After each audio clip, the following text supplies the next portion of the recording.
Et si les glaces éternelles de l'Arctique cachaient non seulement des routes oubliées, mais aussi les drames, les triomphes et les légendes des explorateurs qui ont osé défier le Grand Nord. Les premières tentatives humaines pour atteindre le Grand Nord remontent à plusieurs siècles, marquant le début d'une ère d'exploration prudente et déterminée. Les motivations, à cette époque, étaient principalement économiques et géographiques. L'envie de découvrir de nouvelles routes commerciales, notamment vers l'Asie, ainsi que la curiosité pour les terres inconnues situées au-delà des mers glacées, poussaient les nations européennes à repousser leurs frontières vers les régions arctiques. Ces expéditions, bien que modestes en comparaison des larges campagnes ultérieures, posèrent les bases indispensables à la compréhension progressive de l'Arctique. L'expansion maritime durant la Renaissance joua un rôle crucial dans cette quête. Grâce au progrès dans la construction navale, les marins purent s'aventurer plus loin et plus longtemps en haute mer. Les premières embarcations utilisées pour ces voyages étaient souvent conçues pour résister aux conditions rigoureuses des eaux froides, mais elles restaient limitées en termes de capacité et de confort. Malgré ces obstacles, les équipages faisaient preuve d'une endurance remarquable. Leur parcours était marqué par de longs hivers dans des camps isolés où les températures extrêmes représentaient un défi permanent. Parmi les premières figures significatives de ces explorations, figure William Barents, un navigateur hollandais qui, au cours des années 1590, entreprit plusieurs expéditions pour trouver un passage au nord-est vers l'Asie. Ces voyages révélèrent des zones jusque-là inconnues, notamment des îles arctiques comme celles de la Nouvelle-Zélande et du Spitzberg. Malgré les difficultés rencontrées, y compris la perte de navires pris dans les glaces, ces observations contribuèrent largement à la cartographie de la région et à la compréhension de ses conditions climatiques. Son entreprise incarna la persévérance face à un environnement hostile. Parallèlement, dans les sphères scandinaves, les recherches sur le terrain étaient motivées par la connaissance ancestrale des peuples autochtones. Les Samis et les Nénètes avaient développé au fil des siècles des techniques adaptées pour survivre et naviguer dans ces espaces froids. Ces savoirs ethnographiques et pratiques furent parfois intégrés aux expéditions européennes, notamment en matière de vêtements et de moyens de transport comme le traîneau à chien. Cette collaboration indirecte favorisa une meilleure préparation aux rigueurs du climat arctique, bien que souvent insuffisante pour éviter les nombreux périls. La technologie de l'époque restait rudimentaire face aux exigences de l'Arctique. L'absence de cartes précises, l'imprécision des instruments de navigation et le manque d'équipements de survie adaptés rendaient chaque voyage incertain. Les explorateurs s'appuyaient principalement sur des outils tels que l'astrolabe, le compas et la boussole. Cependant, la variation magnétique polaire engendrerait des erreurs de route fréquentes. Les vestiges de ces premières aventures témoignent d'une ingéniosité mêlée à une grande humilité devant cette nature implacable, qui imposait un engagement total malgré les risques associés. La quête du Nord par les Européens ne fut pas uniquement une aventure commerciale ou scientifique. Elle s'inscrivait également dans une logique politique et symbolique. La possession de territoires arctiques représentait un enjeu de prestige parmi les grandes puissances. Contrôler ces espaces signifiait étendre son influence et ouvrir de nouveaux horizons pour la navigation et la pêche. Ainsi, les souverains souvent subventionnaient ces expéditions coûteuses, espérant en tirer des bénéfices stratégiques à long terme. Cette dimension politique renforçait la détermination des explorateurs et des États à surmonter les difficultés inhérentes aux expéditions polaires. La difficulté majeure dans ces premières tentatives résidait dans l'adaptation aux conditions climatiques extrêmes. Le froid intense, la glace flottante et les longues nuits polaires rendaient les déplacements périlleux. Les équipages devaient composer avec le gel des navires, la pénurie de vivres et les risques de maladies comme le scorbut, causé par une carence en vitamine C. Les records de survie dans des environnements aussi hostiles témoignent d'un courage exceptionnel, mais aussi d'une progression lente et douloureuse dans la connaissance des méthodes les plus efficaces pour s'adapter. Cette période fut marquée par des succès relatifs et des échecs parfois tragiques. Certaines expéditions se conclurent par des découvertes majeures, tandis que d'autres laissèrent des traces de drames humains. La recherche d'un passage vers l'Asie échoua souvent en raison des glaces imprévisibles. L'histoire recense plusieurs naufrages et disparitions inexpliquées, renforçant les mythes et légendes autour du Grand Nord.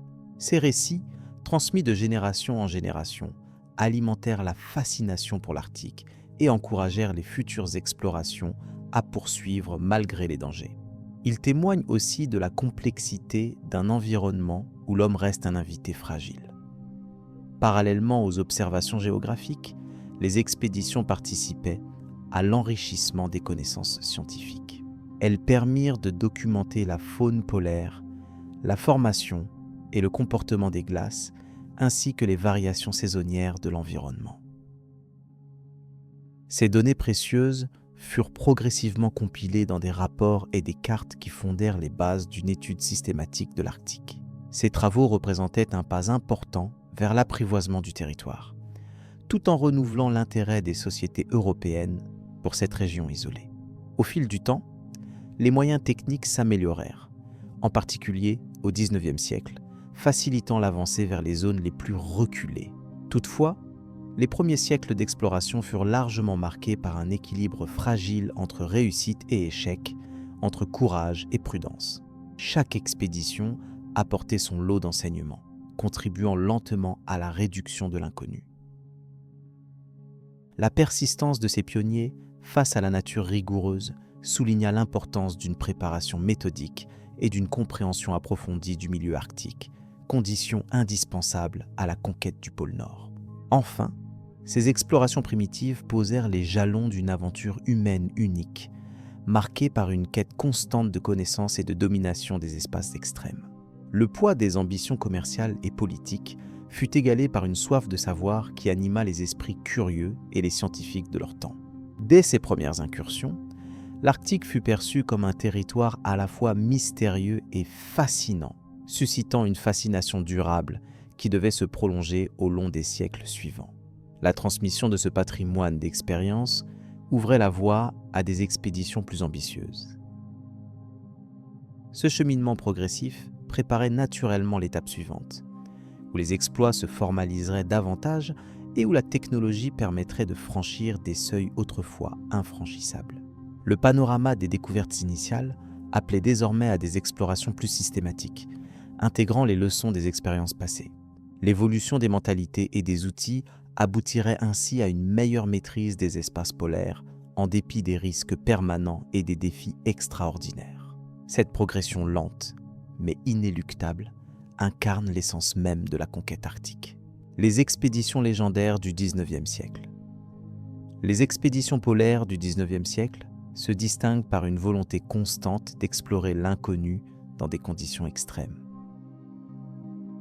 Cette période est caractérisée par une série de voyages entrepris principalement par des nations européennes, motivés par la soif de découverte, le prestige scientifique et, dans certains cas, des ambitions géopolitiques. La conquête de l'Arctique, vaste étendue gelée au-delà des cercles polaires, représente un défi majeur, aussi bien sur le plan humain que technique.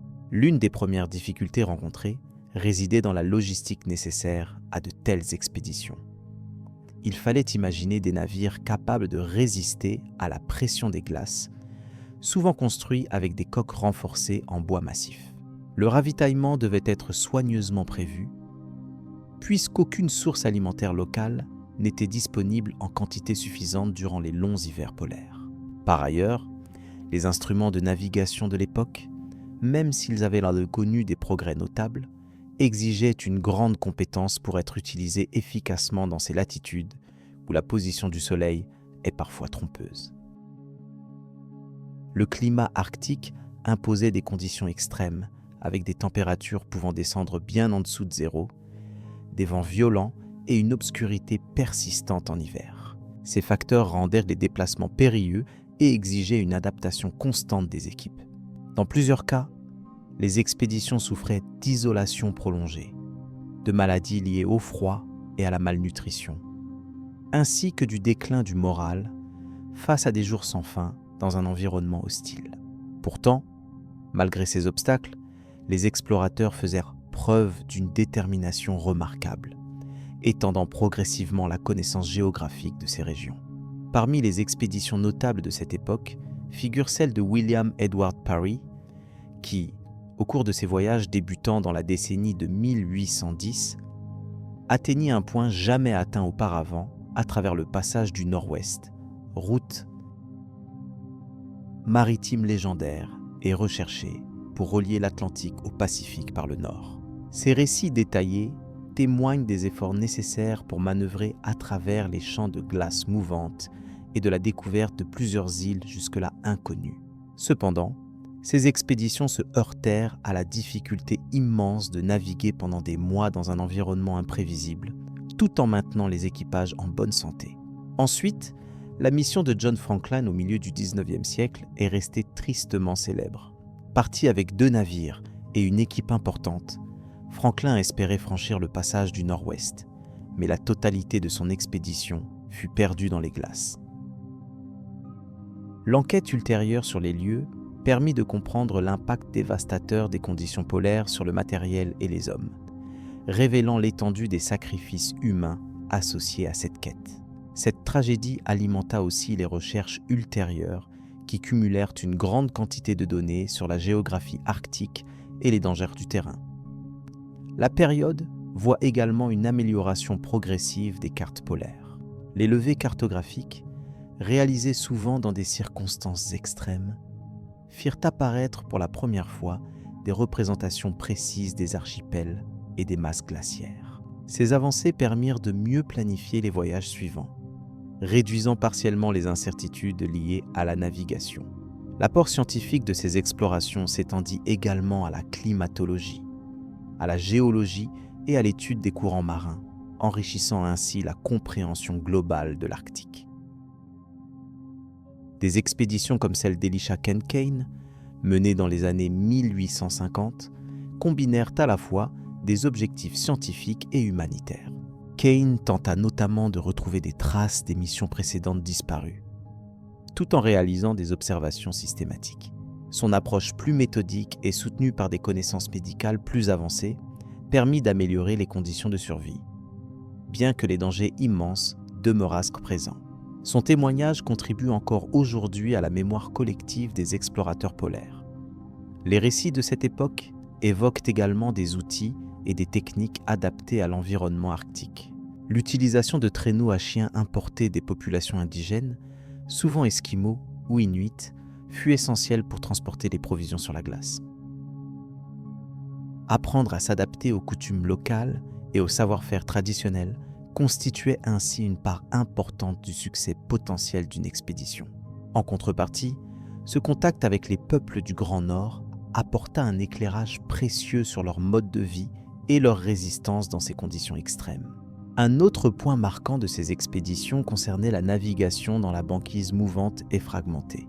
Les équipages devaient repratiquer une observation constante des conditions de glace, profiter de courants et de vents favorables, et parfois abandonner temporairement leur navire pour poursuivre à pied ou en traîneau. Ces stratégies étaient liées à une connaissance empirique acquise au fil du temps, reflétant une adaptation progressive face à un environnement imprévisible. Cette période reste un témoignage de l'ingéniosité humaine confrontée à la nature sauvage et à ses imprévus. La fin du XIXe siècle marque également l'apparition de nouvelles techniques de protection contre le froid, grâce à la fabrication de vêtements isolants en peau et fourrure, ainsi qu'à la conception d'abris mieux adaptés, utilisant la neige et la glace pour créer des refuges temporaires. Ces innovations, combinées à l'amélioration des approvisionnements en vivres riches en calories, permirent d'allonger la durée des séjours sur place, rendant possible des études plus approfondies sur la faune, la flore et les phénomènes climatiques propres à l'Arctique. Il importe enfin de souligner que ces expéditions ont été souvent perçues comme des aventures héroïques, portées par une vision scientifique et exploratrice, mais qu'elles ne doivent pas occulter les coûts humains et matériels qu'elles entraînèrent. Leurs récits représentent un complément important à l'histoire des sciences et des découvertes géographiques. Ils posent aussi les bases des explorations ultérieures qui, au XXe siècle, aboutiront à la conquête officielle du pôle Nord. L'héritage des expéditions du XIXe siècle se retrouve dans les cartes, les archives et les collections scientifiques, témoignant d'une époque où l'inconnu était encore vaste et fascinant. Ces voyages ont grandement contribué à démystifier les régions polaires, tout en posant des questions sur la fragilité des hommes face aux forces de la nature. Cette histoire prépare le terrain aux explorations suivantes, qui seront marquées par des moyens techniques et humains toujours plus sophistiqués, ouvrant la voie à une meilleure compréhension de ce bout du monde glacé. Les explorateurs incontournables. Au fil des siècles, la conquête de l'Arctique a captivé l'esprit des explorateurs et des scientifiques, façonnant la compréhension que l'humanité a de cette région extrême. Dès le début du XVIe siècle, des figures majeures ont émergé, chacune apportant une contribution unique à la cartographie, à la géographie et aux connaissances scientifiques de cette partie méconnue du globe. Ces hommes, par leur détermination et leur découverte, ont permis de jeter les bases d'une connaissance approfondie de l'Arctique, tout en influençant les dynamiques géopolitiques qui en découlent. Parmi les premiers à entreprendre des expéditions significatives figure Willem Barents, navigateur hollandais du XVIe siècle. Son nom est indissociable de la recherche d'un passage maritime au nord vers l'Asie, connu aujourd'hui comme le passage du Nord-Est. Barents conduisit plusieurs voyages entre 1575 et 1585, au cours desquels il explora les mers bordant les côtes de la Nouvelle-Sibérie et du Spitzberg. Ses écrits et cartes ont fourni des informations précieuses sur la topographie polaire et les conditions climatiques sévères, indispensables pour les expéditions futures. Au XIXe siècle, la quête pour atteindre le pôle Nord prit une ampleur nouvelle, et des explorateurs tels que Sir John Franklin et Fridtjof Nansen incarnèrent cette ambition. Franklin, officier de la Royal Navy britannique, dirigea une expédition en 1845 qui se solda par une tragédie mémorable. Son équipage tenta de naviguer à travers le passage du Nord-Ouest, mais fit naufrage dans les glaces. Les recherches entreprises dans les décennies suivantes pour retrouver Franklin et ses hommes enrichirent considérablement la connaissance de l'Arctique canadien, malgré la perte fatale de plusieurs expéditions. Fridtjof Nansen, scientifique et explorateur norvégien, se distingue non seulement par ses expéditions, mais aussi par son approche scientifique. À la fin du XIXe siècle, il entreprit un voyage en mer glacée à bord du Fram, un navire conçu pour résister à la pression des glaces. Nansen espérait se laisser porter par les courants marins pour approcher le pôle Nord. Bien que son expédition n'atteignît pas précisément le point géographique, ses observations sur la dérive des glaces permirent de mieux comprendre la dynamique des glaces arctiques. Son travail ouvrit la voie à une recherche scientifique approfondie et à l'amélioration des techniques d'exploration. La première personne confirmée à avoir atteint le pôle Nord fut Robert Peary, explorateur américain. En 1906, après plusieurs explorations ardues, Peary et son équipe atteignirent ce point mythique, bien que la validité de cette conquête ait été controversée. Son expédition témoigne cependant des innovations dans la logistique polaire, notamment l'utilisation intensive de traîneaux à chiens et l'adoption de techniques empruntées aux Inuits. Il faut noter que Peary ne fut pas seul dans cette quête, car Frederick Cook revendiqua également avoir atteint le pôle en 1904, provoquant un débat historique qui persista longtemps. Plus tard, Roald Amundsen, autre explorateur norvégien, fit preuve d'une remarquable rigueur dans ses expéditions polaires. En 1916, Amundsen fut le premier à atteindre le pôle Sud. Mais son expertise et ses méthodes permirent également d'effectuer des incursions fructueuses dans l'Arctique. Sa capacité à adapter ses techniques aux conditions extrêmes et son respect pour les savoirs autochtones illustrent les progrès réalisés en matière de survie et de navigation dans les régions polaires. Son héritage scientifique et logistique a profondément marqué l'exploration contemporaine. Dans une perspective scientifique, Vilhjálmur Stefánsson mérite une mention particulière pour ses recherches dans l'Arctique canadien au début du XXe siècle. Anthropologue de formation, il associa systématiquement l'étude des peuples autochtones à l'exploration géographique. Ses travaux contribuèrent à une meilleure compréhension des interactions entre l'homme et l'environnement polaire, soulignant l'importance des connaissances traditionnelles dans un contexte scientifique moderne. Stephenson illustra ainsi le rôle croissant de la multidisciplinarité dans l'approche arctique. Les expéditions soviétiques apportèrent également une transformation fondamentale dans la connaissance de la région. À partir des années 1930, des missions systématiques permirent de cartographier avec précision des zones jusqu'alors obscures. L'utilisation de brise-glace à propulsion nucléaire dans la seconde moitié du XXe siècle repoussa les limites de l'exploration maritime. Ces avancées techniques ouvrirent la voie à une exploitation plus vaste des ressources naturelles de l'Arctique et à un contrôle géopolitique renforcé, témoignant du rôle stratégique de cette région dans les relations internationales. L'impact des explorateurs et des scientifiques sur la cartographie de l'Arctique fut donc considérable. Ces figures indispensables ont permis d'élucider des zones longtemps considérées comme des espaces mythiques et inaccessibles. Au-delà des exploits individuels, leurs travaux contribuèrent à une meilleure compréhension des dynamiques climatiques, des écosystèmes et des populations vivant dans ces conditions extrêmes. Cette connaissance s'avère aujourd'hui essentielle face aux enjeux du changement climatique et au débat sur la souveraineté territoriale. Il importe aussi de mentionner que la fascination pour l'Arctique a souvent été nourrie par les récits et les mythes entourant cette région. Des légendes comme celle de la Terre de Crocker ou encore des histoires populaires sur des civilisations perdues sous la glace ont alimenté les imaginations tout en motivant les explorations. Si ces récits ne reposent pas sur des fondements scientifiques solides, ils illustrent l'importance culturelle de l'Arctique dans l'inconscient collectif, stimulant l'effort humain pour percer les mystères de ces territoires. La succession des expéditions révèle un processus évolutif dans la manière dont l'homme aborde l'exploration polaire. Des premiers voyages de reconnaissance basés sur la navigation rudimentaire, jusqu'aux missions coordonnées intégrant la géophysique, la biologie et la climatologie, le champ d'investigation s'est élargi. La collaboration internationale s'affirme de plus en plus, illustrée par des programmes de recherche partagés et des traités dédiés à la prévention des conflits et la protection de l'environnement arctique. Les personnages évoqués incarnent ainsi différents aspects de cette grande histoire. Le courage face à l'inconnu, la quête scientifique rigoureuse, l'adaptation culturelle et technologique, ou encore l'enjeu géopolitique mondial. Chacun a laissé une empreinte durable qui résonne dans les travaux contemporains et l'actualité des enjeux arctiques.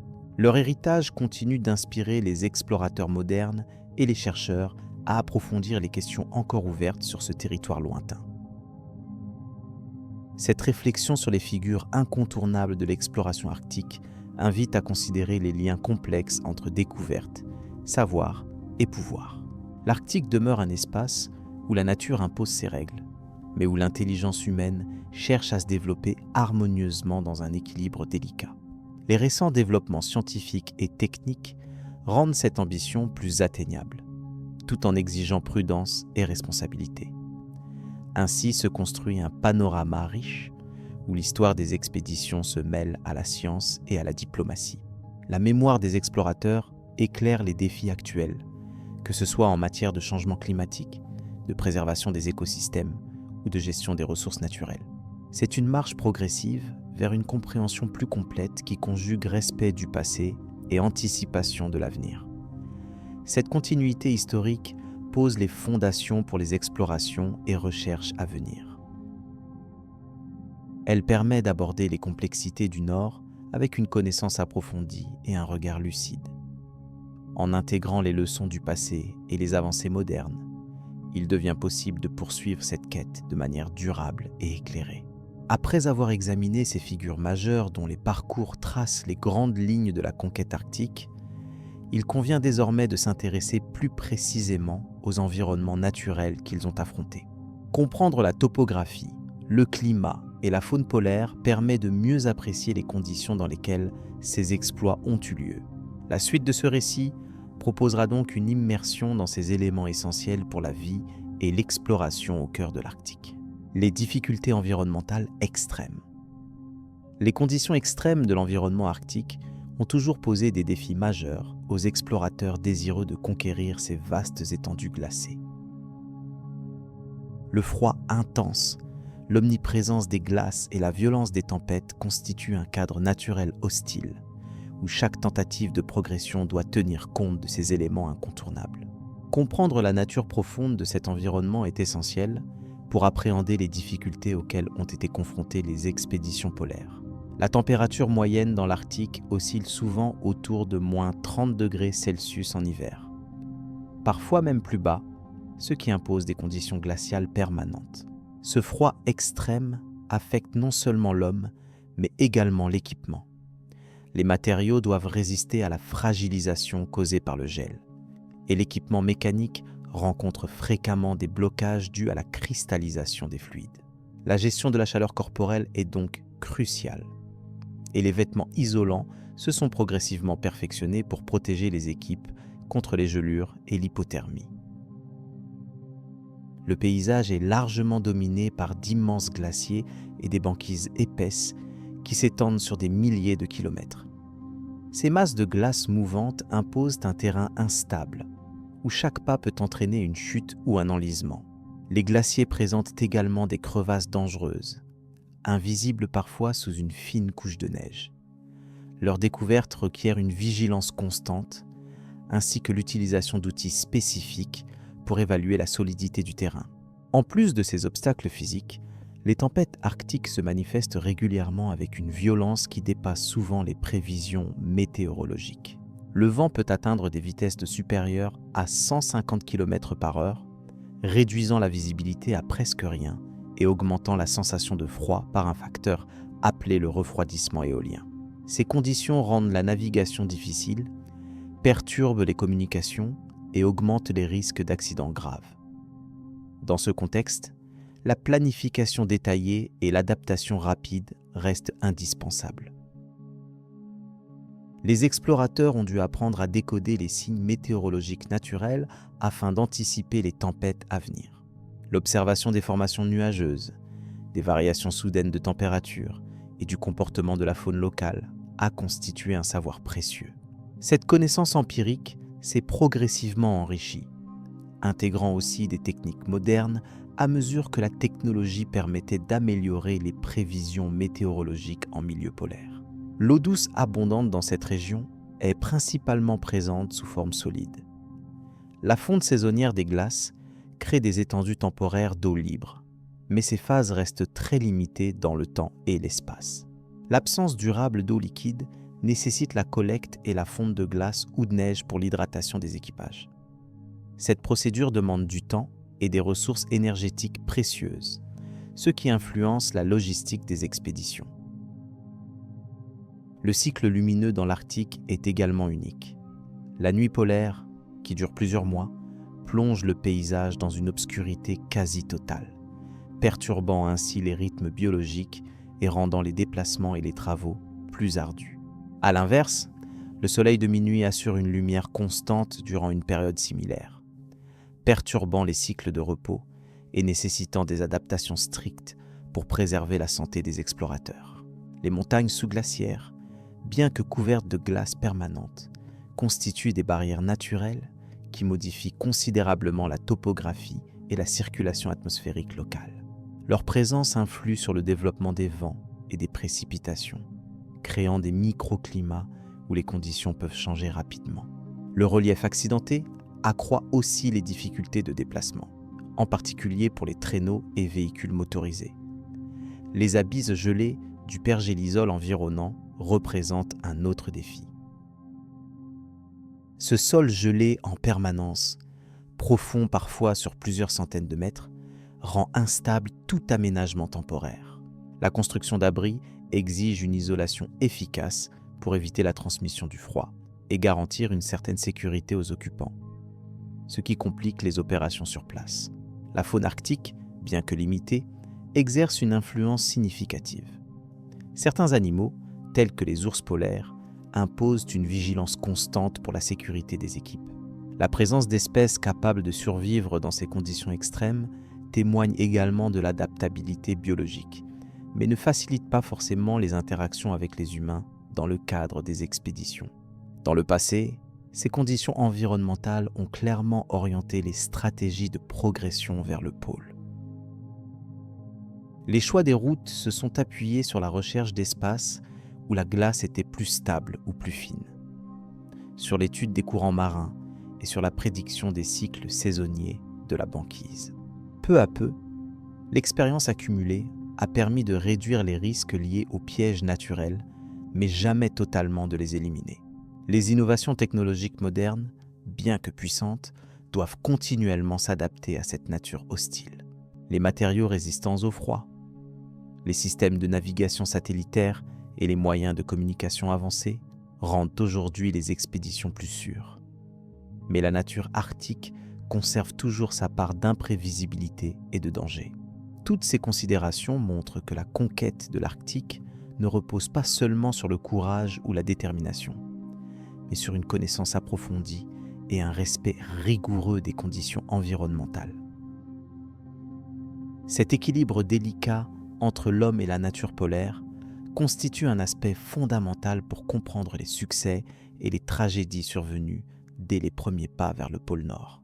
Ainsi se dessinent les contours d'un environnement particulièrement exigeant, qui a forgé l'histoire des grandes expéditions arctiques.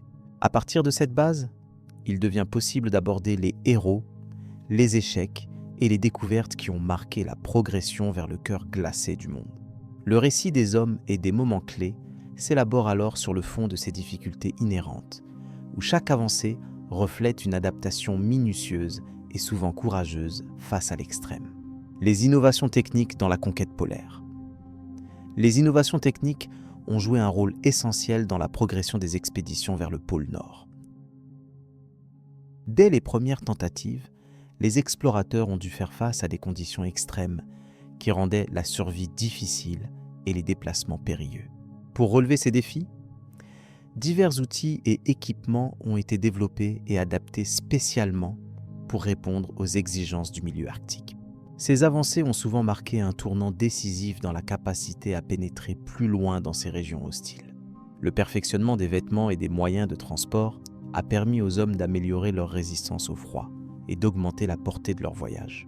Parmi ces innovations, le choix des textiles destinés à protéger du froid intense a constitué une priorité majeure. Les premiers explorateurs utilisaient des fourrures naturelles extraites d'animaux tels que les ours polaires ou les renards arctiques. Ces matières organiques présentaient d'excellentes propriétés isolantes. Cependant, elles posaient parfois des problèmes d'entretien et pouvaient devenir humides ou rigides sous l'effet du gel. Au fil du temps, des matériaux synthétiques ont été introduits, offrant une meilleure imperméabilité et une légèreté accrue. Par exemple, les tissus en fibres synthétiques, développés au cours du XXe siècle, ont transformé les vêtements d'expédition.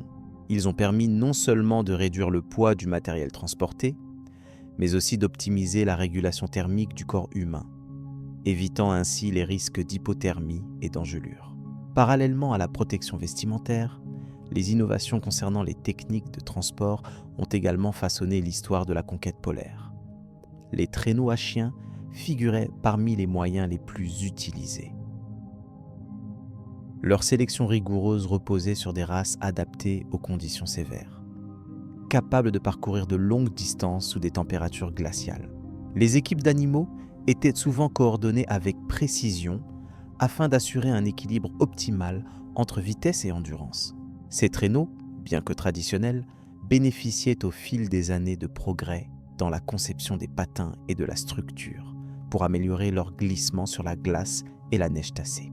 Le développement de moyens mécaniques a également bouleversé les méthodes de déplacement. Dès avant le milieu du XXe siècle, certains explorateurs ont expérimenté l'utilisation de motoneiges particulièrement adaptés aux terrains inégaux et glissants de l'Arctique. Ces véhicules ont permis d'augmenter considérablement la rapidité des déplacements et la capacité de chargement.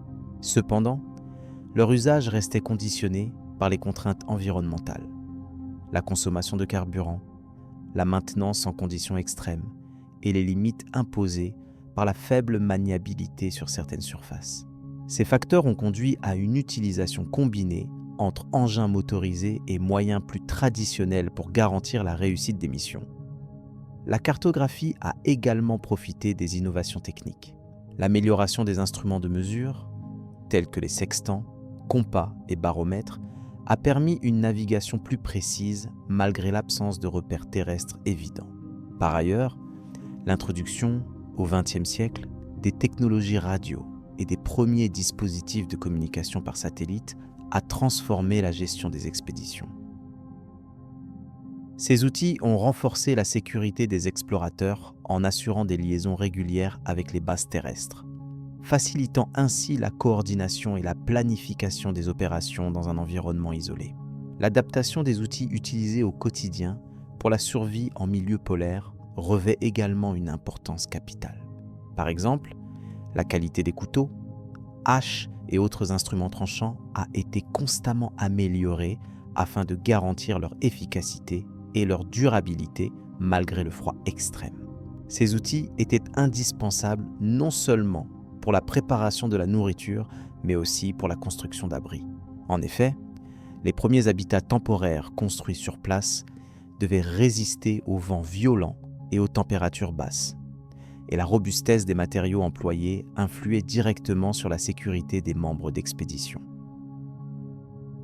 Les innovations dans la composition et le transport des vivres ont également contribué à la réussite des missions. Le développement de la nourriture déshydratée et concentrée a permis de réduire le poids des chargements tout en assurant un apport calorique suffisant.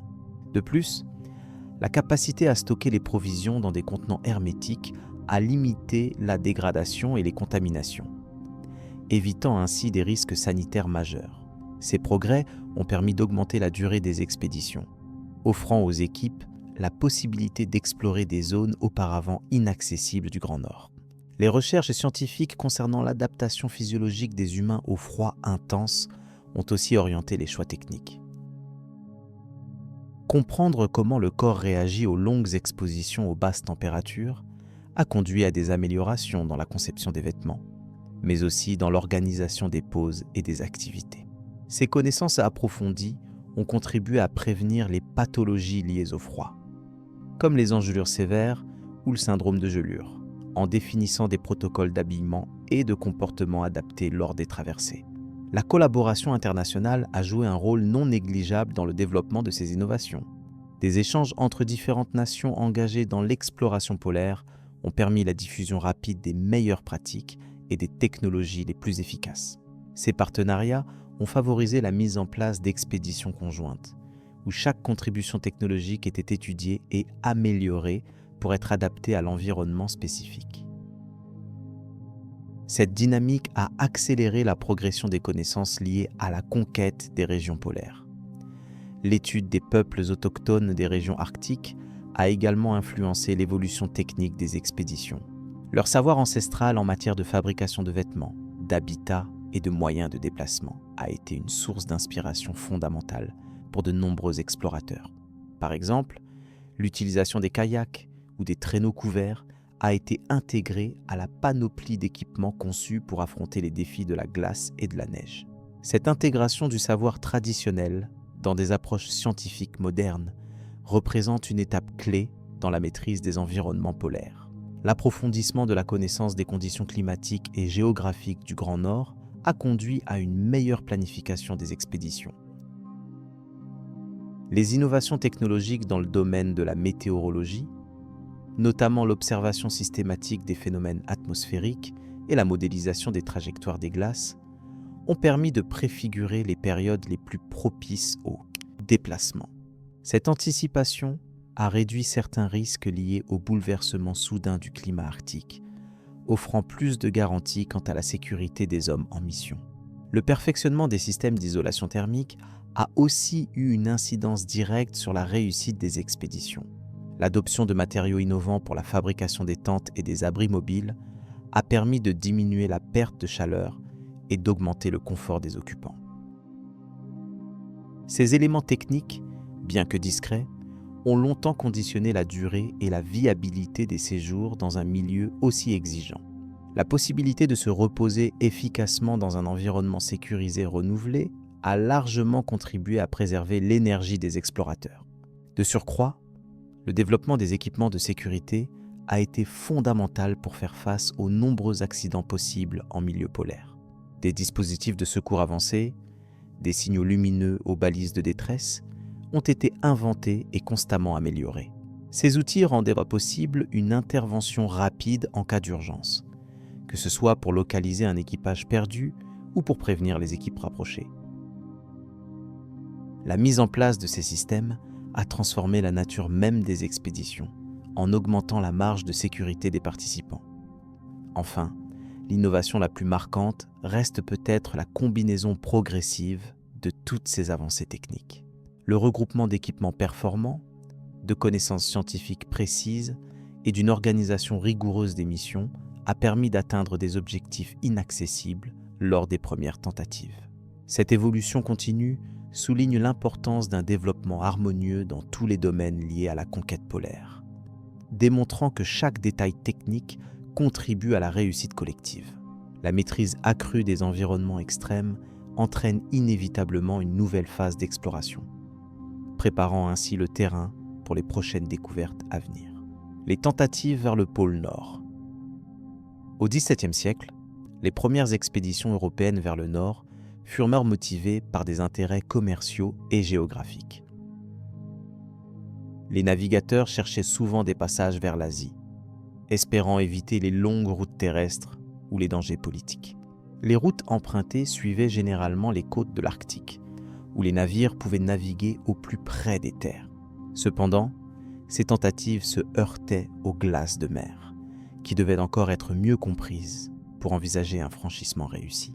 Le XVIIIe siècle vit un approfondissement des connaissances cartographiques, avec l'implication des scientifiques dans les explorations. Les expéditions prenaient ainsi une orientation plus méthodique, combinant observation physique et relevés détaillés. L'un des aspects importants fut le développement d'instruments de mesure adaptés aux conditions arctiques, rendant possible une navigation plus précise malgré les heures de faible luminosité. Ces avancées permirent de planifier des itinéraires nouveaux, parfois plus directs, mais toujours soumis aux caprices des glaces. Au XIXe siècle, les ambitions de découverte s'accroissent, stimulées par les progrès technologiques et l'intérêt géopolitique. Nombre d'expéditions portèrent leur attention sur la traversée directe vers le pôle, souvent en essayant d'anticiper la dérive des glaces. On mit en œuvre différentes méthodes de déplacement, notamment la progression à pied, avec des traîneaux tirés par des chiens, qui apportaient une mobilité accrue sur la glace. Ces expéditions démontrèrent également la nécessité d'une logistique soigneusement étudiée, notamment en matière d'alimentation, habillement et abri. Un autre élément marquant fut l'utilisation au début du XXe siècle des dirigeables et des avions, ouvrant de nouvelles perspectives d'approche. Ces moyens aéroportés permirent de survoler des zones inaccessibles et d'observer les conditions sur de vastes étendues, donnant ainsi une meilleure compréhension du terrain. Malgré cela, le cheminement terrestre restait incontournable pour la phase finale de l'ascension vers le pôle. Ces innovations amélioreront la sécurité des expéditions, mais ne garantiront jamais une absence totale de risques inhérents à la nature implacable de ces régions. Parmi les expéditions les plus célèbres, celle de Fridtjof Nansen au cours des années 90 du XIXe siècle reste un exemple d'approche innovante. Plutôt que de se contenter de suivre les côtes, Nansen conçut la stratégie risquée de s'enfermer volontairement dans la banquise, en espérant dériver vers le pôle avec le flot. Cette méthode mettait à l'épreuve la résistance humaine et la capacité d'adaptation face à une nature imprévisible. Le succès fut partiel, mais l'expérience apporta un grand nombre de données scientifiques utiles pour les expéditions futures. Le contexte géopolitique joua également un rôle dans le développement des approches vers le pôle Nord. Les États eurent souvent des intérêts concurrents, motivés par la découverte de nouvelles ressources ou le prestige national. Cela accentua la compétition et favorisa parfois le choix de routes plus audacieuses. Par ailleurs, Le passage vers le pôle Nord devint un enjeu aussi bien civil que militaire, notamment avec la montée des tensions internationales au cours du XXe siècle. Ces conditions encouragèrent une diversification des méthodes et une multiplication des instruments de navigation. Les conditions environnementales propres à l'Arctique ont imposé une approche délicate et mesurée. La complexité de la banquise, avec ses fractures, ses crêtes et ses zones de glace fine, nécessitait une vigilance constante. L'observation attentive des phénomènes atmosphériques et la connaissance des cycles saisonniers furent des facteurs importants dans la planification des déplacements. Le choix des saisons de départ influença grandement la réussite des expéditions, la période de l'été arctique représentant une fenêtre souvent étroite pour progresser. Le rôle des populations indigènes s'est révélé crucial dans plusieurs tentatives.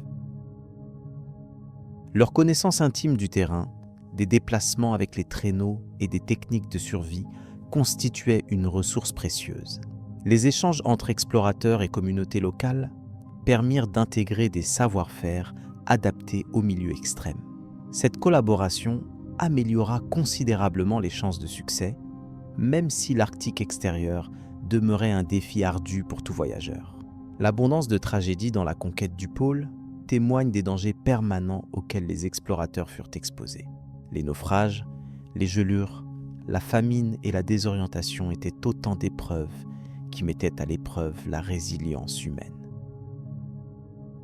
Certaines expéditions furent marquées par la perte complète des équipages, ce qui soulignait la précarité de ces aventures. Ces drames ont aussi contribué à une meilleure préparation, incitant à des adaptations technologiques et logistiques.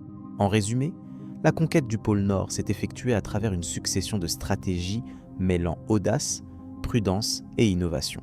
Les itinéraires empruntés ont évolué selon les connaissances disponibles et les outils utilisés, oscillant entre des parcours côtiers et des tentatives de traversée directe sur la banquise. L'amélioration des moyens de navigation, la compréhension des phénomènes naturels et la coopération avec les habitants locaux ont constitué les facteurs clés. Ce cheminement historique porte la marque d'un engagement humain profond, encore en évolution aujourd'hui. Alors que cette analyse des différentes approches vers le pôle Nord se clôture, il convient de poursuivre l'exploration des mondes polaires avec une réflexion sur la conquête du pôle Sud, où d'autres défis et méthodes ont pris forme, marquant la suite de cette quête inlassable de la connaissance des extrêmes, les tragédies et disparitions en Arctique. Les expéditions en Arctique ont toujours représenté un défi colossal, où la nature implacable semble s'opposer à la volonté humaine. Les récits des premiers explorateurs sont marqués par des tragédies profondes, parfois fatales, qui témoignent de l'extrême dangerosité de ce territoire. Parmi ces épreuves, les disparitions inexpliquées, les accidents liés aux conditions climatiques et les erreurs de jugement ont laissé une empreinte durable dans l'histoire de la conquête du pôle Nord. Dès les premiers voyages vers la région arctique, la notion de risque était omniprésente. Le froid glacial, les tempêtes de neige soudaines et les glaces mouvantes constituaient des obstacles redoutables. Ces facteurs, combinés à la méconnaissance des terrains et à l'équipement souvent rudimentaire de l'époque, augmentaient considérablement la probabilité d'incidents catastrophiques. Plusieurs expéditions ont ainsi souffert de pertes humaines sévères, montrant la vulnérabilité des équipes face à cet environnement sévère. L'expédition de Sir John Franklin en 1845 est devenue un exemple tragique retentissant. Parti avec 2 navires vers la traversée du passage du Nord-Ouest, Franklin et son équipage ont disparu sans laisser de traces pendant plusieurs années. Les recherches ont révélé que les membres de l'équipage avaient succombé à des conditions extrêmes, à la famine et probablement au saturnisme, une intoxication causée par le plomb provenant des conserves alimentaires. Cette disparition illustre les dangers liés à une mauvaise préparation et aux incertitudes de la navigation arctique. Au-delà des disparitions singulières, d'autres expéditions ont souffert d'accidents en chaîne.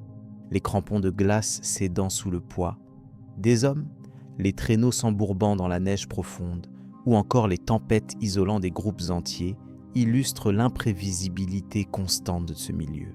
Chaque erreur de calcul avait souvent des conséquences dramatiques et plusieurs explorateurs ont trouvé la mort en tentant de franchir des territoires encore inconnus. Les pertes humaines dans l'Arctique envahissent aussi les récits d'appareils et navires pris au piège. La glace se refermant sur les coques imposantes immobilisait les expéditions, contraignant parfois les équipages à survivre durant des mois dans des conditions extrêmes. Par exemple, l'expédition de l'Endurance menée par Sir Ernest Shackleton en 1914, bien que remarquable pour sa résilience, fut marquée par l'écrasement et la perte du navire. Les hommes ont dû affronter des températures glaciales, la faim et l'incertitude avant d'être finalement secourus. Parmi les dangers les moins visibles, les maladies et la malnutrition jouèrent un rôle souvent sous-estimé dans les tragédies polaires. L'isolement, l'absence de ressources variées et les efforts physiques intenses fragilisaient les corps. Certaines expéditions perdirent de nombreux membres à cause du scorbut, une maladie due au manque de vitamine C, ou encore à des infections liées à des blessures qui ne pouvaient être soignées sur place. Ces aspects biologiques étaient parfois aussi redoutables que les éléments naturels. Les cultures indigènes du Grand Nord, telles que les Inuits, ont transmis de nombreuses connaissances qui démontraient les enjeux de la survie en milieu arctique. Cependant, ces savoirs n'étaient pas toujours intégrés par les explorateurs européens qui, emportés par leur soif de découverte, négligeaient souvent les pratiques ancestrales.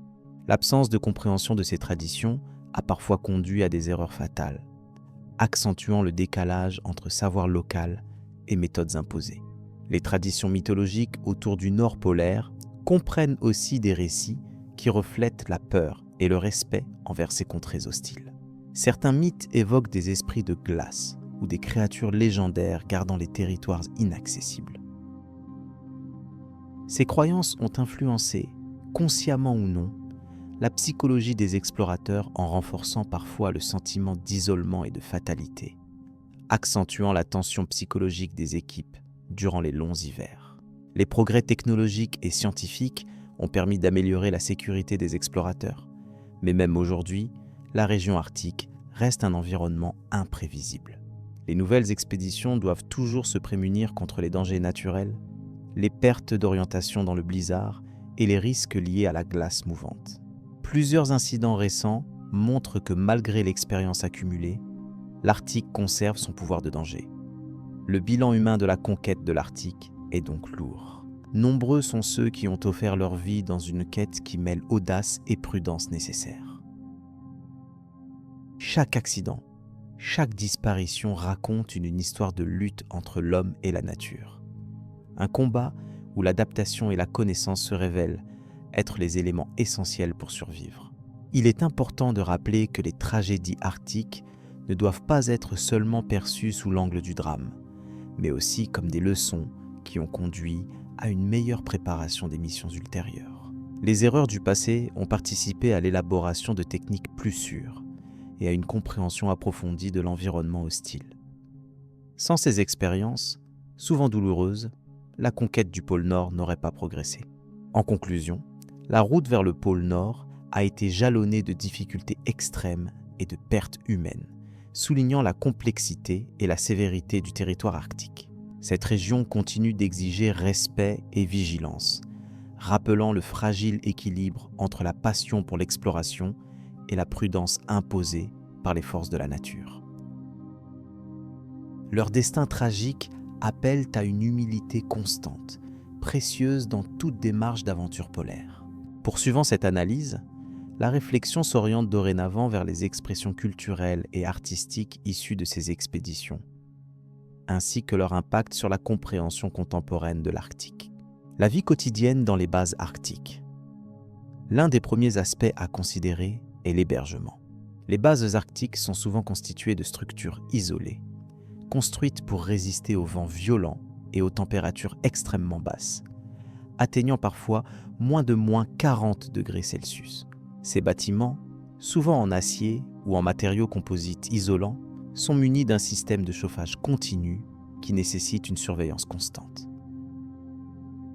Cette source de chaleur est non seulement un moyen de confort, mais un élément vital pour éviter le gel des installations et le développement de pathologies liées au froid. Les espaces de vie et de travail sont généralement confinés, dans un souci d'économie d'énergie et de facilité d'entretien. Cette promiscuité impose aux membres des expéditions une certaine flexibilité et une capacité d'adaptation sociale importante. Les tâches quotidiennes réparties équitablement évitent que la fatigue physique ou mentale n'affecte trop sévèrement le moral. Les rotations dans les fonctions, qu'elles soient liées à la recherche scientifique ou à la logistique, font partie intégrante de la vie dans la base, favorisant une meilleure répartition des responsabilités. L'alimentation joue un rôle crucial dans la survie et dans le maintien de la santé des explorateurs. Les rations sont soigneusement planifiées et doivent fournir un apport calorique élevé, supérieur à ce que réclame une activité physique comparable en climat tempéré. Il est indispensable de consommer suffisamment de graisses et de protéines pour lutter contre le froid et compenser l'énergie dépensée. Les provisions comprennent souvent des aliments déshydratés et congelés, dont la conservation est facilitée par les basses températures extérieures. Préparer les repas dans un espace confiné et sous pression temporelle nécessite une organisation méticuleuse. Les cuisines des bases. Il est rare laissé à des équipements sophistiqués, mais optimisés pour leur simplicité et leur rapidité d'utilisation. L'eau potable est souvent obtenue par la fusion de la glace ou de la neige, un procédé quotidien qui demande vigilance afin d'éviter la contamination. Cette étape est essentielle pour prévenir les maladies qui pourraient compromettre la mission. Les routines personnelles, bien que simples, doivent intégrer un soin constant du corps. L'hygiène est maintenue malgré l'atmosphère sèche qui attaque la peau et les muqueuses. Les vêtements thermiques multicouches sont indispensables, permettant une protection optimale tout en assurant une certaine mobilité. Leur entretien est régulier, souvent effectué dans des conditions difficiles, mais il est crucial pour éviter l'hypothermie et préserver le confort au quotidien. Les communications avec l'extérieur sont limitées par la distance et les conditions climatiques. Les explorateurs disposent néanmoins de moyens technologiques modernes, tels que les radios à ondes courtes, parfois complétées par des liaisons satellites. Ces contacts, même sporadiques, jouent un rôle essentiel dans le moral de l'équipe et dans la coordination des activités avec les bases de soutien situées à des milliers de kilomètres. Le travail scientifique et d'exploration s'intègre naturellement dans cette organisation quotidienne. Chaque jour est planifié en fonction des conditions météorologiques et des objectifs définis pour l'expédition. Les relevés topographiques, les prélèvements de glace et d'eau ainsi que les observations atmosphériques constituent des activités codifiées qui requièrent rigueur et précision. Malgré la monotonie apparente, ces mesures sont la raison d'être de la présence des équipes dans ce milieu hostile. L'adaptation aux jours polaires ou à la nuit polaire est un autre défi affectant les cycles biologiques naturels. Lorsque le soleil ne se lève pas pendant plusieurs semaines ou mois, il devient nécessaire de contrôler artificiellement les rythmes de vie. Les espaces de vie sont donc aménagés avec des sources lumineuses spécifiques permettant de simuler un cycle jour-nuit. Cette gestion de la lumière est fondamentale pour maintenir un bon équilibre psychique et une productivité satisfaisante. Le temps libre, bien que limité, est valorisé pour combattre l'isolement et le stress liés à l'environnement. La lecture, les jeux de société, l'écriture ou le simple repos sont des moyens employés pour préserver la santé mentale. Les interactions entre membres permettent de renforcer les liens et d'éviter l'éclatement du groupe. L'attention portée à cet aspect social est prise au sérieux, car il s'agit d'un facteur clé de succès de l'expédition. Les urgences médicales représentent une menace grave dans ces conditions isolées. Chaque base dispose d'un poste de premier secours équipé pour faire face aux accidents ou aux maladies courantes. La présence d'un médecin ou d'un personnel formé aux soins d'urgence est indispensable. En cas de nécessité, des évacuations héliportées sont envisagées, sauf lorsque la météo rend impossible toute opération aérienne. L'histoire des expéditions arctiques témoigne de la complexité inhérente à la vie dans ces environnements. Depuis les premiers explorateurs qui ont bravé des conditions extrêmes à la recherche du pôle Nord, chaque équipe a dû développer des stratégies spécifiques pour assurer sa survie. La compréhension progressive des contraintes des milieux arctiques a conduit à des innovations tant techniques qu'organisatives. Ces avancées ont permis de réduire les risques, même si l'Arctique reste un lieu où l'imprévu peut avoir des conséquences dramatiques. Le respect des traditions, notamment celles des peuples indigènes, a également été un facteur important dans la réussite des explorations. Leur connaissance fine du terrain, des techniques de survie et des cycles naturels a souvent été transmise aux équipes occidentales, facilitant l'adaptation aux conditions extrêmes. Cette collaboration culturelle a enrichi la compréhension de l'environnement polaire et permis d'améliorer les méthodes de vie dans ces territoires. En conclusion, le quotidien dans une base arctique est une synthèse complexe de disciplines, d'adaptation et d'innovation. La survie dépend tout autant de la maîtrise technique que de la gestion humaine des ressources physiques et psychologiques. Les conditions extrêmes imposent un engagement constant, sans relâche, pour préserver tant la sécurité que la mission scientifique au cœur de ces lieux isolés. Ce cadre rigoureux prépare le passage vers d'autres formes d'expédition, toujours plus ambitieuses, dans les profondeurs de l'Arctique. La suite de notre parcours s'orientera vers l'étude des grandes traversées qui ont jalonné l'histoire des conquêtes polaires, révélant davantage encore la complexité des enjeux et des exploits accomplis. Les découvertes scientifiques majeures. Les expéditions menées vers l'Arctique ont profondément enrichi notre compréhension scientifique de cette région extrême, encore largement inconnue au début du XXe siècle. La cartographie du territoire glacé a bénéficié des progrès réalisés lors des différentes explorations, permettant de révéler des domaines géographiques jusqu'alors inaccessibles. Les relevés effectués ont précisé les contours des archipels arctiques, dévoilant notamment la configuration des côtes de la mer de Beaufort et la complexité des îles de l'archipel canadien.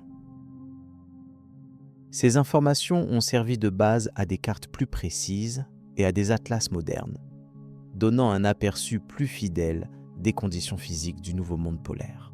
Parallèlement, les expéditions ont permis des avancées notables dans la compréhension de la biologie arctique. L'observation directe de la faune et de la flore spécifiquement adaptées aux conditions extrêmes a ouvert des perspectives importantes.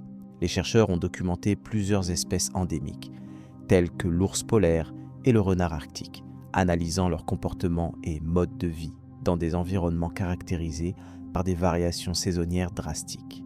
De même, des études sur la végétation, bien qu'assez réduites, ont mis en lumière les mécanismes de survie des plantes dans des sols gelés et peu fertiles. Les découvertes dans le domaine de la climatologie ont également été majeures. La collecte de données météorologiques systématiques à travers les stations situées en divers points arctiques a contribué au développement d'une compréhension plus fine des phénomènes atmosphériques dans les hautes latitudes.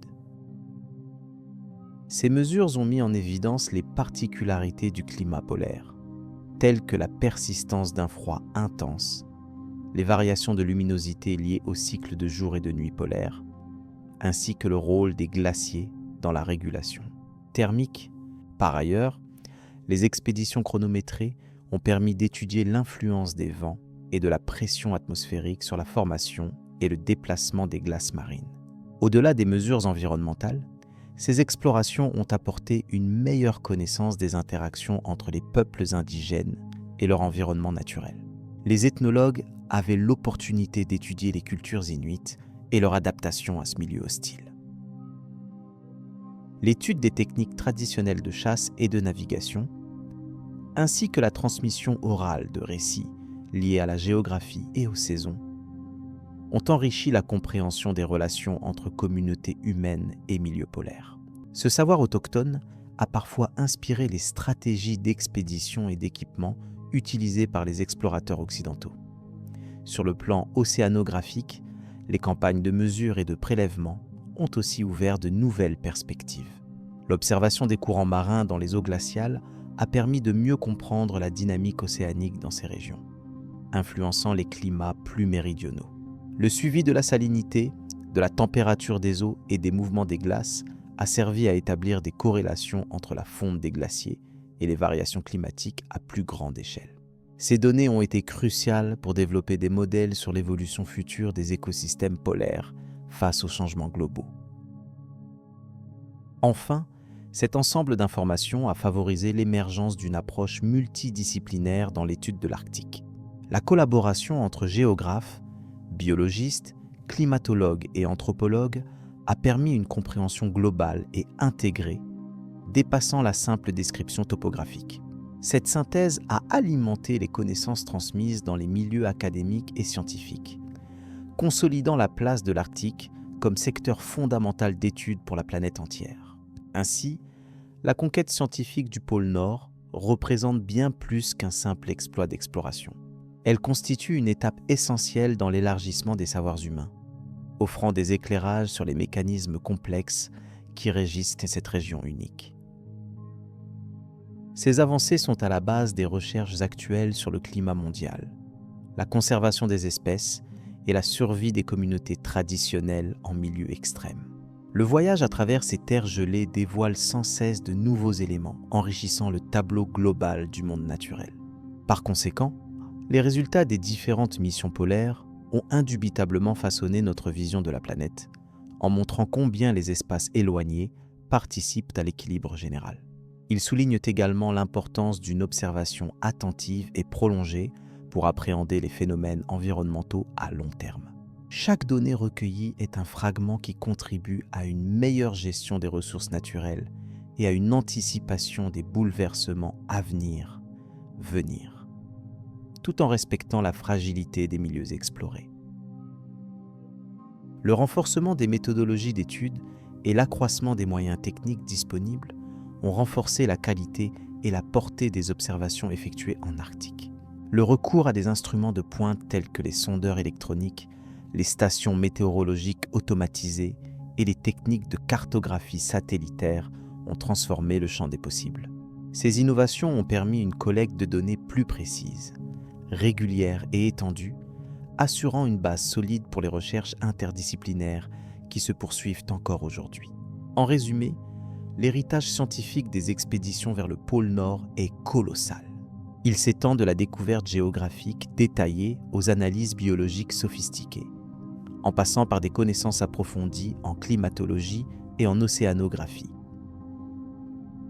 Ce panorama offre une vision complète et nuancée de l'environnement arctique, indispensable pour qui souhaite comprendre les enjeux actuels liés à ce territoire. La quête pour explorer l'extrême limite nordique demeure plus qu'une aventure. Elle est un moyen de comprendre notre monde dans sa diversité et sa complexité.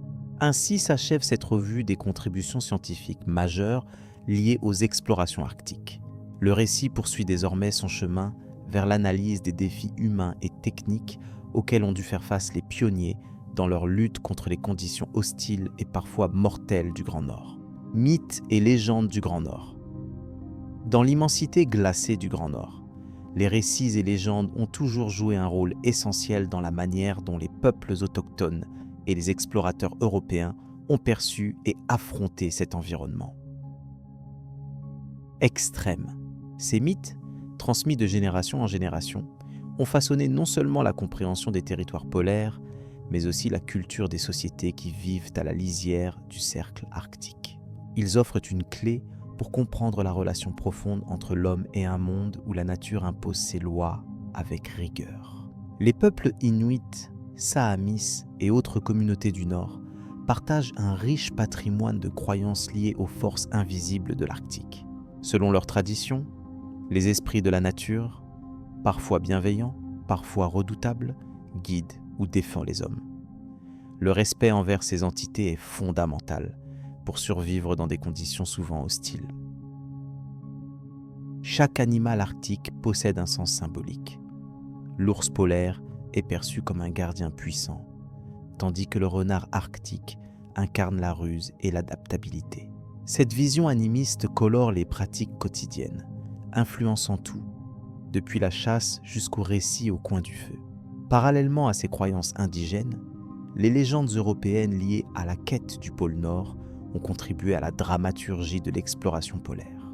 Dès le XVIIe siècle, les récits des navigateurs cherchant le passage du Nord-Ouest ou la route du Nord-Est mêlaient souvent descriptions factuelles et éléments fabuleux, La mer de glace devenait ainsi un théâtre épique où s'affrontaient les forces humaines et les mystères de la nature. Des récits de monstres marins et d'îles perdues se mêlaient aux comptes rendus d'équipages confrontés au gel, à la faim et à l'isolement. L'exploration scientifique et géographique de l'Arctique au XIXe siècle fut animée par un esprit mêlé d'ambition et de fascination pour l'inconnu. Les expéditions, souvent financées par des royaumes européens, prenaient en compte les récits locaux, qui pouvaient en guider les chercheurs dans leur progression. Toutefois, la distance entre observation rationnelle et croyances traditionnelles ne cessait de poser question. Certains explorateurs témoignaient d'un profond respect pour les savoirs autochtones, tandis que d'autres demeuraient sceptiques, percevant ces récits comme des obstacles à une approche purement scientifique. Les tragédies nordiques, comme celle des expéditions de John Franklin ou Frederick Cook, intègrent à leur tour une dimension mythique. La disparition mystérieuse de plusieurs équipages nourrit l'imaginaire collectif, donnant naissance à des histoires où se mêlent courage, folie et parfois présage. Ces échecs dramatiques rappellent l'extrême fragilité de l'homme face à un environnement aussi implacable, renforçant le respect envers des populations mieux adaptées aux rigueurs polaires. Le mythe de la Terre ultime, recouverte de glace et d'étoiles dans un silence absolu, a longtemps symbolisé la quête humaine d'un savoir inaccessible et d'un lieu hors du temps. Les explorateurs arctiques qui ont survécu à ces conditions extrêmes témoignent fréquemment d'un sentiment d'humilité mêlé à une forme d'émerveillement silencieux. Cette ambivalence, entre fascination et terreur, caractérise l'expérience humaine face à l'Arctique et nourrit la richesse des traditions orales qui accompagnent ces terres. L'influence des mythes sur l'art et la littérature polaire est également non négligeable. Dès le XIXe siècle, peintres, écrivains et musiciens ont puisé dans ces récits pour créer des œuvres évoquant l'isolement, la beauté sauvage et la mystérieuse force de ces régions. Ces créations culturelles ont contribué à la construction d'une image collective de l'Arctique, oscillant entre un monde dangereux et un royaume de rêve. Ce patrimoine immatériel demeure précieux, car il permet de préserver une mémoire vivante des luttes et des découvertes dans ces espaces éloignés. Sur le plan scientifique, la compréhension des croyances arctiques a aussi été documentée à travers les études d'ethnologues et d'anthropologues. Leurs travaux montrent comment ces récits ne sont pas de simples fables, mais des systèmes complexes de connaissances environnementales. Ils fournissent des informations précieuses sur les cycles saisonniers, le comportement animal et les techniques de survie adaptées à l'Arctique. Ainsi, loin d'être des vestiges du passé, ces mythes constituent un héritage vivant qui enrichit encore les pratiques actuelles. Les liens entre légendes et expéditions polaires soulignent également la manière dont le récit collectif façonne la mémoire historique. Chaque aventure humaine dans le Nord s'inscrit dans un tissu de savoir et de représentations partagées. La coexistence entre les récits scientifiques, les traditions indigènes et les histoires d'explorateurs crée un espace où le réel et l'imaginaire se répondent. Cette dynamique participe à la construction d'une identité culturelle propre au Grand Nord, à la fois multiple et cohérente. En lumière des connaissances accumulées au fil des siècles, la progression vers le dernier refuge blanc, le pôle Nord, apparaît comme une conjonction d'efforts humains, de respect écologique et d'interprétation symbolique. C'est dans cette interaction que se manifeste la complexité de la conquête arctique, qui n'est ni uniquement scientifique, ni simplement mythologique. Elle est au contraire un processus vivant où chaque histoire enrichit un patrimoine partagé et inspire les générations futures. Cette continuité entre passé et présent invite à considérer l'Arctique non seulement comme un espace pour la découverte géographique, mais aussi comme un lieu de dialogue interculturel et de transmission spirituelle. Au-delà des avancées techniques et des records d'expédition, les mythes arctiques rappellent la place de l'homme dans un monde vaste, aux forces inquiétantes et majestueuses. Cette conscience demeure fondamentale pour aborder les défis que présente aujourd'hui encore ce territoire extrême. Ainsi, en suivant les traces laissées par ces récits, il devient possible de mesurer l'importance des histoires partagées dans la construction de notre regard sur le Grand Nord. Au-delà de la conquête physique, c'est une exploration de la pensée humaine et de ses rapports avec un environnement unique qui s'opère, ouvrant la voie à une compréhension plus profonde des territoires polaires et de leurs habitants. Ces perspectives nous préparent à envisager les chapitres suivants, où les récits historiques d'expéditions seront analysés sous l'angle des dynamiques humaines et environnementales. La connaissance des mythes éclaire en effet la manière dont les expéditions ont été vécues et rapportées, enrichissant ainsi la lecture d'un passé à la fois complexe et fascinant. Le lien entre les croyances et les faits historiques constitue une clé essentielle pour comprendre la présence humaine dans ces contrées lointaines et les leçons qu'elles offrent à notre époque.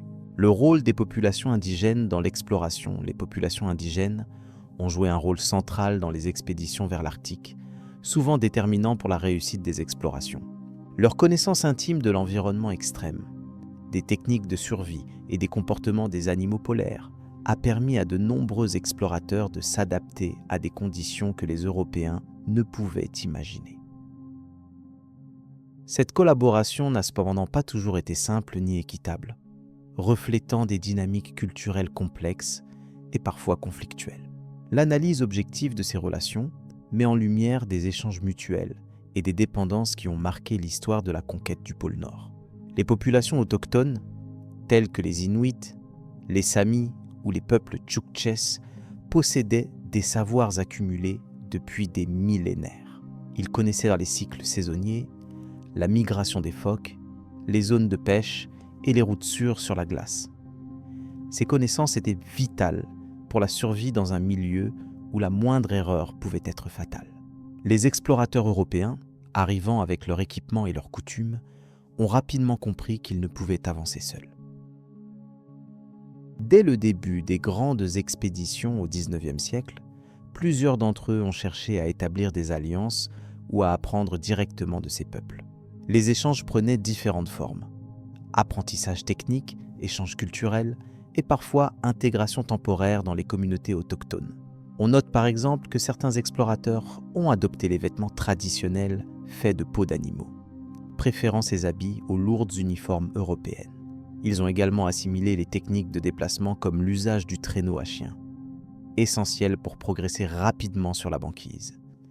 Ces adaptations ont souvent sauvé des vies et permis de couvrir des distances autrefois inaccessibles.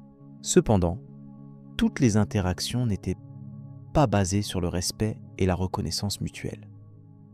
La dynamique coloniale sous-jacente entraînait parfois des incompréhensions et des tensions. Certains explorateurs, persuadés de la supériorité de leur civilisation, minimisaient ou déformaient les savoirs indigènes. À l'inverse, certains autochtones percevaient ces étrangers comme des menaces aux traditions et aux terres, ce qui pouvait conduire à des conflits ou à des refus de coopération. Malgré cela, la nécessité primait souvent et des relations pragmatiques s'instauraient dans les défis communs aux milieux arctiques. Les récits historiques témoignent des succès obtenus grâce à ces collaborations. Par exemple, lors de l'expédition de Fridtjof Nansen dans les années 1890, la collaboration avec les populations inuites a permis de comprendre comment se déplacer sur les glaces mobiles et d'éviter certains pièges naturels. L'usage du kayak, originaire des peuples autochtones, a aussi été une innovation majeure appréciée par plusieurs explorateurs, notamment pour la réduction du poids et l'efficacité en milieu glaciaire. Ces emprunts techniques révèlent une dimension de transmission culturelle cruciale à la période des grandes découvertes polaires. La dimension tragique des expéditions illustre aussi l'importance des savoirs indigènes. Plusieurs tentatives de conquête du pôle Nord se sont soldées par des échecs et des pertes humaines, en raison notamment d'une méconnaissance des réalités locales. La célèbre expédition de John Franklin, partie dans les années 1845, s'est terminée par un désastre dont une partie s'explique par l'absence de conseils adaptés. Les membres, mal préparés aux conditions extrêmes, ont souffert de froid, de famine et de maladies. La connaissance insuffisante des pratiques de subsistance locale a aussi contribué à cette issue fatale. Les populations indigènes ont souvent représenté une source de soutien, mais leur rôle dans la réussite ou l'échec d'une mission dépendait également des conditions politiques et sociales. Parfois, les explorateurs avaient accès à une aide généreuse et désintéressée, tandis que dans d'autres cas, des tensions survenaient, influencées par les ambitions territoriales ou les enjeux commerciaux. Il importe de souligner que ces communautés n'étaient pas de simples assistantes passives, mais des acteurs actifs dans ces processus, avec leur propre motivation et stratégie. Dans le domaine de la recherche scientifique, la collaboration avec les peuples originaires a aussi été bénéfique. Leur compréhension fine des phénomènes naturels, comme les aurores boréales, les variations climatiques et les propriétés des glaces, a permis d'enrichir les connaissances occidentales sur l'Arctique. Ces savoirs transmis oralement sur plusieurs générations, bien que parfois négligés par les institutions, constituent un patrimoine précieux. Aujourd'hui encore, les scientifiques reconnaissent l'importance d'intégrer les perspectives autochtones dans l'étude et la protection des territoires polaires. Les modalités d'échange entre explorateurs et populations locales étaient souvent influencées par la langue et les pratiques culturelles. Il n'était pas rare que des interprètes ou des membres des communautés vivant en périphérie jouent un rôle clé dans ces communications. Par ailleurs, certains explorateurs ont documenté avec précision les modes de vie, les croyances et les techniques liées à la chasse et à la navigation. Ces archives historiques offrent un témoignage de la richesse culturelle des peuples arctiques, souvent méconnus ou stéréotypés. L'étude de ces relations met également en lumière la nécessité d'une approche respectueuse et équilibrée lors de l'exploration et de la quête de connaissances.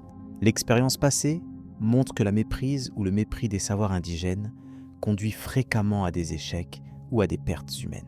Inversement, l'ouverture à la diversité des connaissances et la coopération entre cultures favorisent la réussite collective. Cette leçon reste pertinente aujourd'hui dans le contexte des enjeux environnementaux et de la préservation des écosystèmes polaires. En résumé, la conquête de l'Arctique doit être envisagée comme un processus complexe d'échange, où les populations indigènes ne furent jamais de simples témoins, mais des partenaires essentiels. Leur rôle dépasse la simple assistance logistique.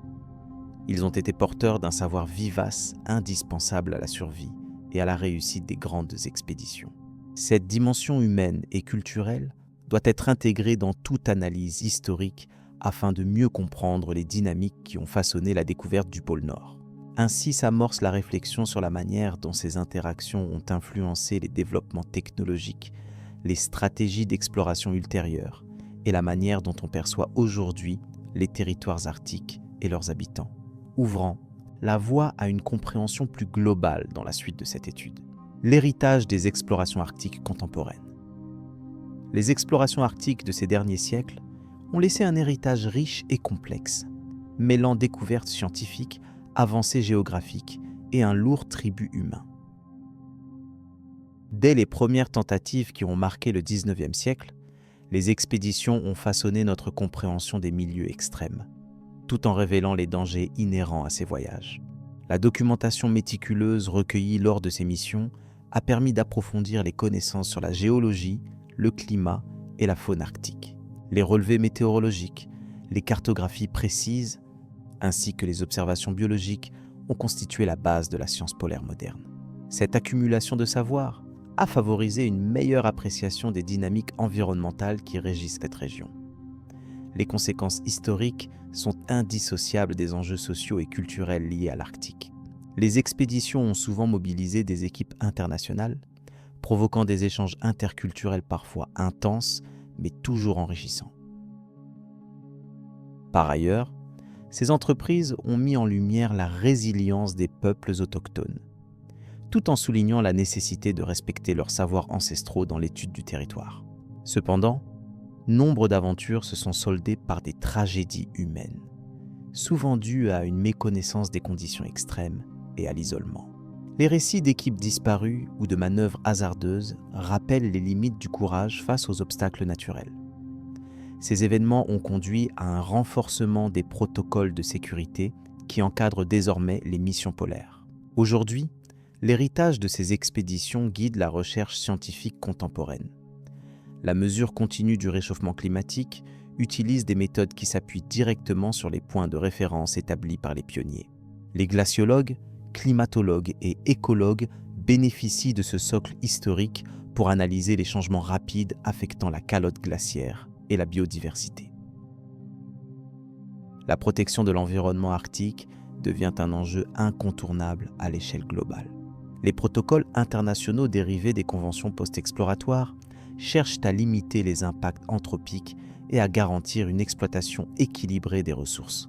Ainsi, l'Arctique se situe désormais au cœur des débats sur la durabilité et l'équilibre planétaire.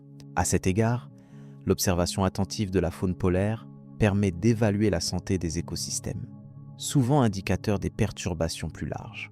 Les projets impliquant les communautés autochtones favorisent dans des approches durables, fondées sur une connaissance intime du territoire, enrichissant de manière complémentaire les savoirs scientifiques.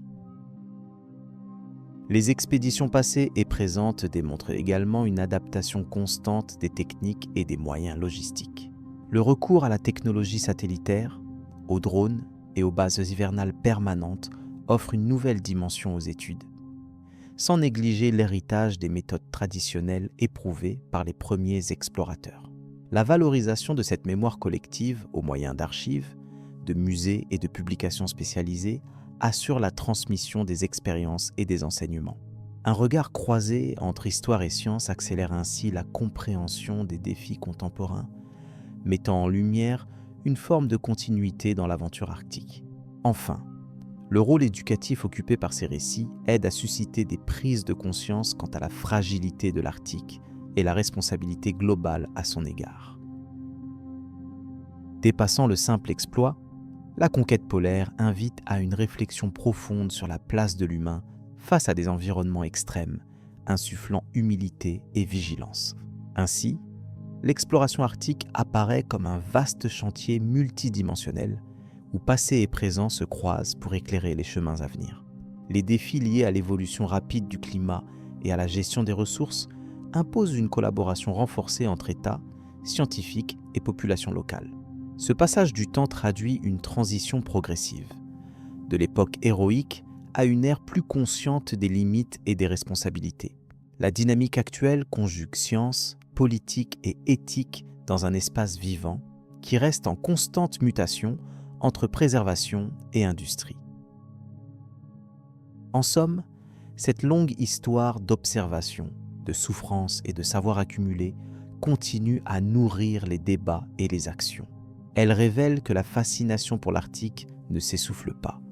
Bien au contraire, elle s'intensifie au rythme des bouleversements globaux, incitant à un engagement humain renouvelé. La synthèse des expériences passées montre la nécessité indiscutable d'une approche prudente et respectueuse, tenant compte de l'interdépendance des systèmes naturels et humains. La science polaire contemporaine s'appuie sur cet héritage pour répondre aux enjeux du XXIe siècle. Les spécialistes mettent en garde contre une exploitation rapide et non maîtrisée, soulignant que le fragile équilibre arctique est un indicateur majeur du bien-être de la planète. Les politiques internationales doivent donc intégrer ces constats afin de gouverner efficacement et durablement cette zone sensible. Cette responsabilité globale est d'autant plus cruciale que les évolutions climatiques s'accélèrent, modifiant irréversiblement certaines caractéristiques de la région. Le suivi à long terme devient un impératif, reposant sur une coopération scientifique étendue et une transparence dans les échanges de données. Dans ce contexte, les missions futures privilégient des stratégies moins invasives, combinant observation passive et intervention modérée.